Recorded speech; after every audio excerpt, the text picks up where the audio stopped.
అమెరికాలో తెలుగు వ్యక్తి దారుణ హత్యకు గురయ్యాడు. బాపట్ల జిల్లా కర్లపాలెం మండలం యాజలికు చెందిన దాసరి గోపీకృష్ణను దుండగుడు కాల్చి చంపాడు. అతడు 8 నెలల క్రితమే అమెరికా వెళ్లారు. అక్కడ డల్లాస్లో ఒక సూపర్ మార్కెట్లో క్యాషియర్గా పనిచేస్తున్నారు. శనివారం మధ్యాహ్నం దుండగుడు నేరుగా వచ్చి తుపాకీతో గోపీకృష్ణపై కాల్పులు జరిపాడు. దీంతో అతడు అక్కడికక్కడే కుప్పకూలిపోయాడు. వెంటనే హాస్పిటల్కు తరలించగా చికిత్స పొందుతూ గోపీకృష్ణ మృతి చెందాడు. అతడికి 2 ఏళ్ల క్రితం వివాహమైంది. ఒక కుమారుడు ఉన్నాడు.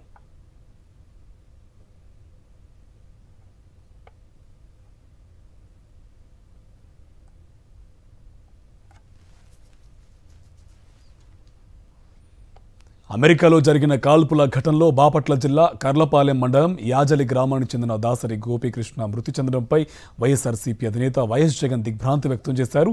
గోపీకృష్ణ ప్రభుత్వం తోడుగా నిలవాలని కోరారు. అన్ని రకాలుగా ఆదుకోవాలని రాష్ట్ర ప్రభుత్వానికి విజ్ఞప్తి చేశారు. గోపీకృష్ణ కుటుంబానికి తగిన సహాయం అందించాలని విదేశాంగ శాఖను కోరారు.